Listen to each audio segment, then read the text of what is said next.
One of the biggest stories on social media and on some platforms, news platforms, was the arrest of Dele Farotimi, who is an activist and, should I say, a retired lawyer. And the conversations raged on for days. Even up until the past weekend, a lot of people were talking about it. Now, Dele Farotimi was said to have been petitioned by Afe Babalola, and so the police had picked him up. According to the story, he was supposed to have appeared on several occasions, about 2 occasions, but he did not appear. And the story from his own perspective, that still is, was that he was not aware of the petition and the fact that it had even gone to court. Very good, very good. However, the bone of contention is the fact that Dele wrote a book, and therein he mentioned some names, not just Afe Babalola's, because I hear, according to social media, that another notable individual had also petitioned, I think he said it himself, had also petitioned the police against him. Now, a lot of people have been arguing, defamation. There is the allegation of defamation because, of course, in his book, Dele Farotimi had mentioned that Afe Babalola was part of the people who crippled the judiciary. And so Afe Babalola had petitioned that Dele should come and prove, according to the stories we've seen on various platforms, that it was a criminal defamation of that's Afe Babalola's personality and career.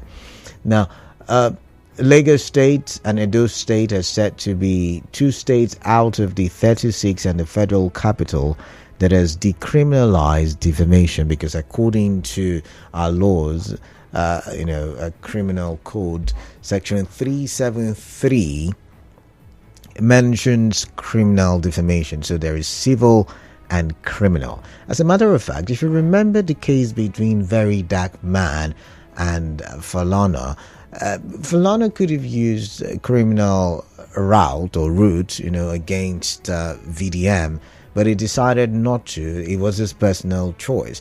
And it got me thinking, how many of Nigerians know what a criminal defamation really is?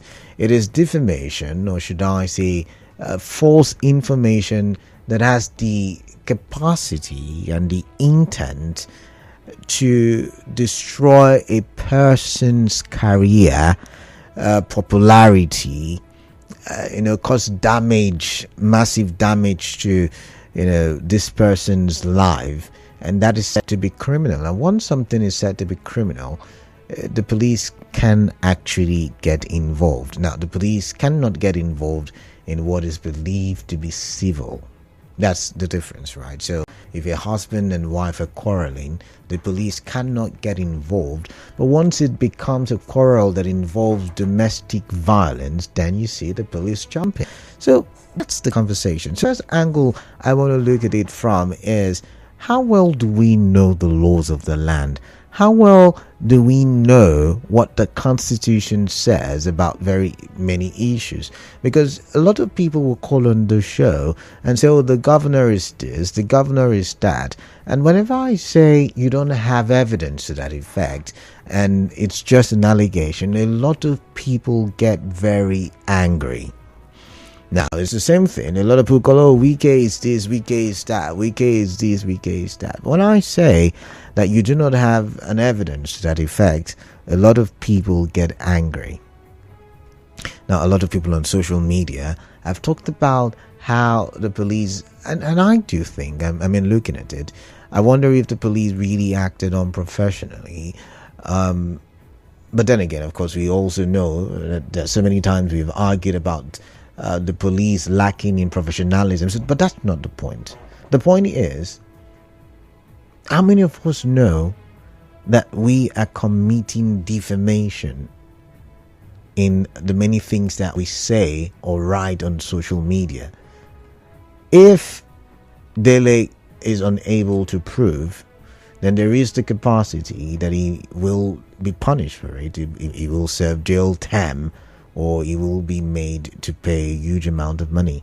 Now, I hear he has been granted a 50 million naira bail. But the question then is, yet again, is the judiciary corrupt? Some would argue, maybe it is. Of course, we saw the statistics, from a while ago. Was it 2019, thereabout, where the judiciary was listed alongside the police for being the most or one of the most corrupt government institutions in Nigeria. But does that call for blanket statements? The question, I wonder, maybe no. Protests have been called by, the Take It Back movement. They've called for protests. Showore and his followers are saying, the federal government is trying to stifle free speech. However, the last I checked, Afe Babalola and Dele Farotimi were both supporters of Peter Obi in the 2023 elections, right? Correct me if I'm wrong, right? I'm just looking at these things. And then I'm thinking, how does the government involve in all of this? If Lagos State has decriminalized defamation, I don't think Ekiti State has, because only 2 states in the Federation did decriminalize it. And if that be the case, the matter was filed in Ekiti because the book, transcends borders. And I guess the conversation in court can be had in any of the states or even outside of the country because it transcends borders. So I'm now wondering, with the protest, would it solve the issues in the judiciary? Because you're looking at blocking, the judiciary in Abuja, the capital, that is. They're looking at, blocking the courts in Ekiti State. They're looking at blocking several places, even in Lagos State. And the question is, will a protest solve the deep corruption, as we're being told, that is in the judiciary? Or is it that Nigerians are looking for an excuse to go for a protest at every given opportunity, given, the current situation of things in the country? So these are many thoughts I'm having, as conversations in my head as it relates to these Dele Farotimi situation. Because if there is protest, then just like, other protests in time past, it begins to spread to other parts. So there is a talk about injury to one, injury to all. But I wonder if people have actually sat down to ask, could it be that what Dele Farotimi wrote is true? If it is true, where are the evidence? Where are the evidence? And I wonder why we in Nigeria do not really go for facts and evidence, but we're swayed by words and eloquency. And it then begins to get me. I begin to think our leaders, the people in the corridors of power, are so very eloquent with words that they can make promises when they want us to elect them into office. Are we very much different from these people? Are we very much a replica, a reflection of the people in government? I'm wondering, because also is our ignorance of the law the avenue with which the people in the corridors of power take a massive advantage of we the people. I'll go for a quick commercial. When I do come back, I'd like to get your thoughts. Nigeria Info. We'll be right back.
continue to converse on this topic of defamation.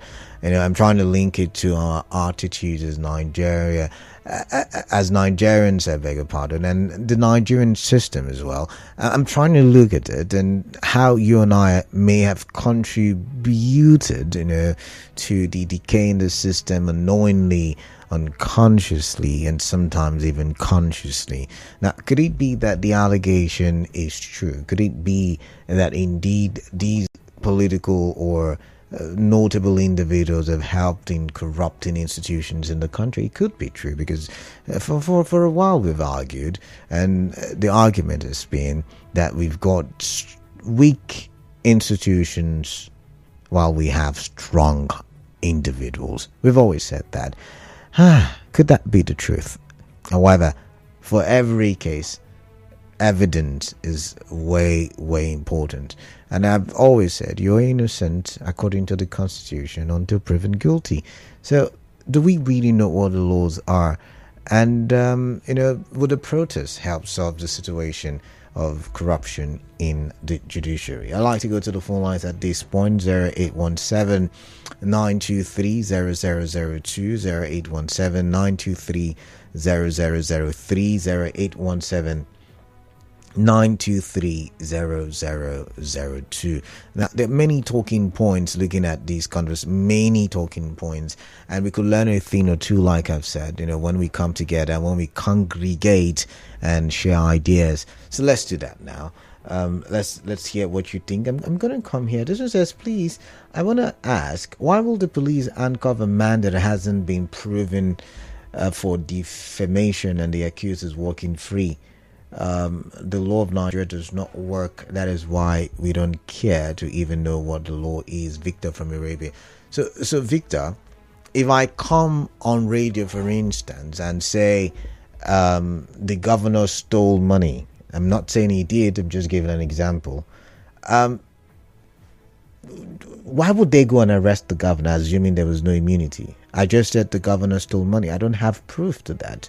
But if the governor decides to petition me, then I will have, if it's criminal petition, I would have to go in and answer for it. I have to go answer the petition.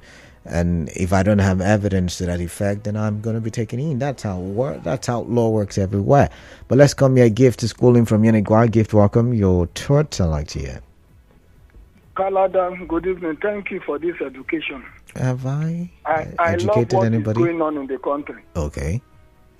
That is why each time I contribute on air, I choose my words carefully. It is only things that any day, any time, a governor or a president invites me to any quarter, I can be able to defend myself. These are the things, the words I use on air.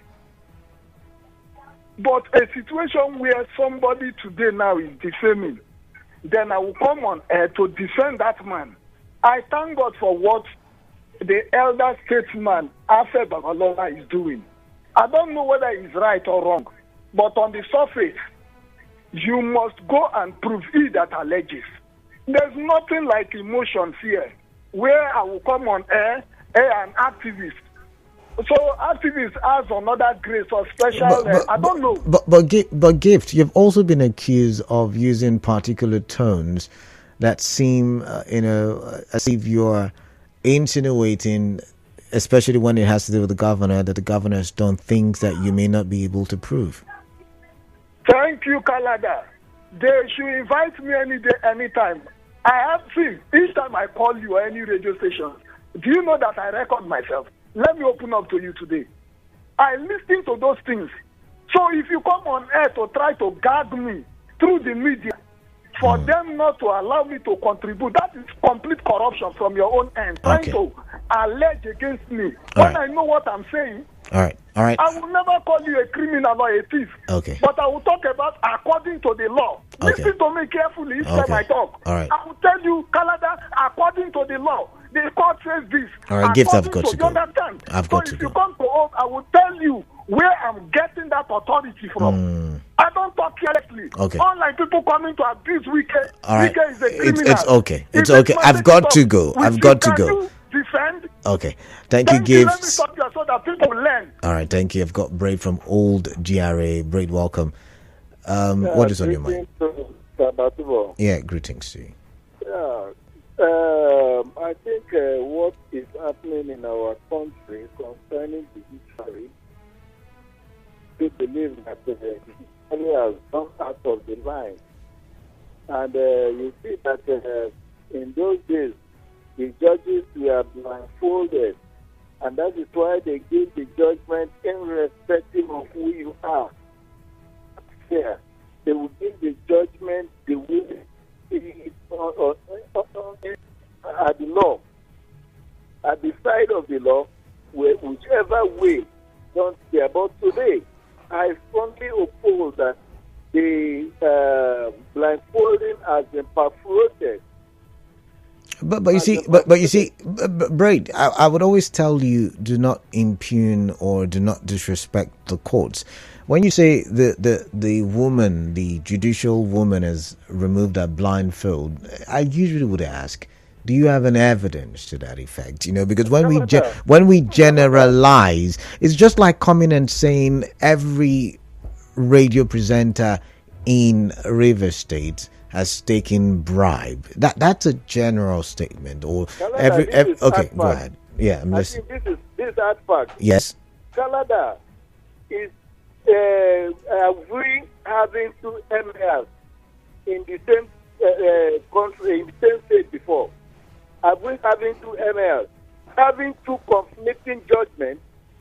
And what does that portend? So my question yet again, do you now generalize the entire judiciary because you have issues where they're very minute issues, very few issues where they are conflicting judgments? Canada, recently, the Chief Justice suspend judges because of illegal doing. But you see, the Chief Justice does not have the right to do it. It's the NJC. That's why I'm asking the question. Do we know the laws? The head of the NJC he cannot unilaterally make decisions. And that's just like, in the university, a lecturer cannot just be removed. Suspend two judges in Nigeria. And I'm saying okay. Of giving conflicting judgments. How many judges do we have in Nigeria? And if two have been suspended out of the many judges, can we say the judiciary? Why must there be judges still suspended? Oh, come on. Are you a human? Conflicting judgments. They are human beings. Anyways, I've got to go. Thank you, Braid. Clinton, I'll be with you shortly. Let me read this message. It says, it's baffling in Nigeria that defamation has suddenly become very tolerable because Dele Farotimi is a rights activist. And my question is, assuming not admitting that there is a law of Lagos State that doesn't criminalize defamation, is it ethical or justifiable for Mr. Farotimi to heap such a callous calumny on any citizen, talk more on an elder like Afe Babalola? Is it not common legal lexicon and doctrine that he who alleges must prove, unless sentiment is another kind of disease, is from anonymous? And it's the truth. I mean, he who alleges must prove, right? And I'm not saying Afe Babalola is innocent of allegations, but do we have proof? That's the big question. And it goes with every other argument we have on radio. But let's come here. Clinton from Bori. Clinton, greetings. Welcome. Canada, good evening. Welcome. I alarm myself with the thought of that message just right now. Okay. The what do you call him? Farotimi or what? Let's be respectful. Dele Farotimi. I withdraw that statement. He wrote in his book, alleging. He's not even alleging. He wrote because something he documented something. It's like a fact that the said person is the one corrupting the judiciary. Kalala, if it was you, what would you do? I would also sue. I'll go to court. I'll petition. Good. Yeah. Good. So there's no sentiment here. He should go and prove that this man is the man that actually corrupted the judiciary. Defamation in this case is very clear. You are defaming me. I have a name to protect. I have a family name to protect. And you're not saying I'm the one responsible for the decay of the entire judiciary. I think he should face his own music. All right, then. They believe that we should be cautious as well.